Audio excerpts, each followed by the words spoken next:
नमस्कार लोकमित्र न्यूजमध्ये आपलं स्वागत आहे। बातमी आहे वाल्मिक अण्णा कराड यांच्यावरती खोटे गुन्हे मागे घेण्याची। बातमीचे प्रायोजक आहेत संत वामनभाऊ ट्रेडर्स पाटोदा। सविस्तर वृत्त असं आहे की पाटोदा तालुक्यातील चुमळी सरपंच आणि समस्त गावकरी आणि नागेश्वर मंदिर ट्रस्ट यांच्या वतीनं वाल्मिक कराड यांच्यावरती खंडणीचा गुन्हा दाखल करण्यात आलेला आहे। तो तात्काळ मागे घेण्यात यावा यासाठी माननीय तहसीलदार DB नीलावड आणि पाटोदा पोलीस ठाण्याचे पोलीस निरीक्षक जाधव यांना निवेदन देण्यात आले।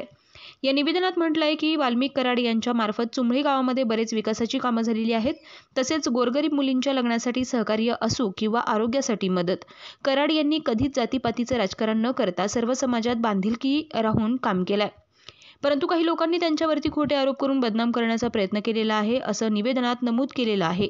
पुढे असं नमूद केलं आहे की चुमळीचे सरपंच आणि ग्रामस्थांच्या मागणीला मान देऊन सदरील गुन्हे मागे घेण्यात यावे अशी विनंती केली, अन्यथा चुमळी गावातून लोकशाही मार्गाने आंदोलन उभा करण्यात येईल।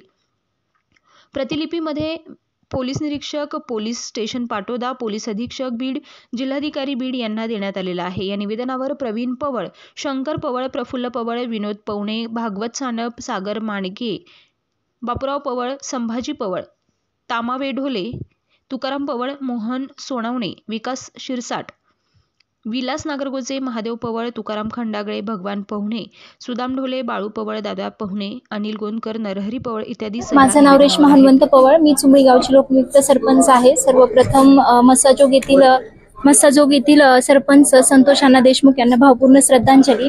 गेल्या काही दिवसांमध्ये मस्साजोगमध्ये जे हत्या प्रकरण घडलं ते अत्यंत दुःखदायक आणि अंगावर थरारा येणारा आहे। तर याचा मी चुमळी गावच्या वतीने व वैयक्तिक सरपंच असल्या कारणाने मी त्याचा जाहीर निषेध करते।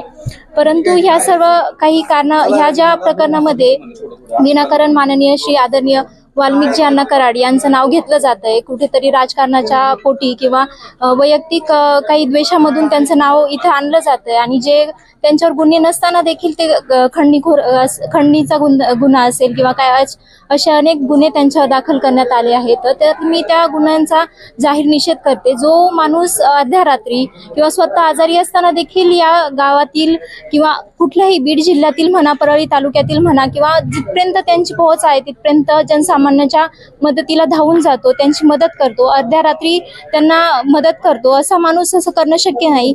फक्त जातीपातीच्या वादातून किंवा जातीय राजकारण वाढवून तुम्ही जो बाकीचे नेते असतील, बीड जिल्ह्यातील जे नेते असतील ते जे वाल्मिक अण्णाजी कराड यांच्यावर जे गुन्हे दाखल करताय किंवा त्यांचं विनाकारण या प्रकरणामध्ये नाव आणण्याचा प्रयत्न करताय, ओढताय जे नाव, ते अत्यंत चुकीचं आहे। मी याचा जाहीर निषेध करते। जे याच्यातील खरे आरोपी आहेत, जे 6 आरोपी आहेत, त्यांना कठोर शिक्षा झाली पाहिजे हे मी चुमळीच्या ग्रामस्थांच्या वतीने तहसीलदार साहेबांना आज आम्ही निवेदन सादर केलेलं आहे। परंतु याच्यामध्ये माझं एवढीच इच्छा आहे की माननीय श्री वाल्मिकजी अण्णा कराड यांच्यावर जे खोटे गुन्हे दाखल करण्यात आले आहेत ते गुन्हे मागे घेण्यात यावं आणि त्यांची काही चूक नाहीये किंवा त्यात त्यांचा कुठलाही संबंध नसताना नाहीये हे पूर्णतः पोलीस स्टेशनने पोलिसांनी सादर करण्यात यावं। धन्यवाद।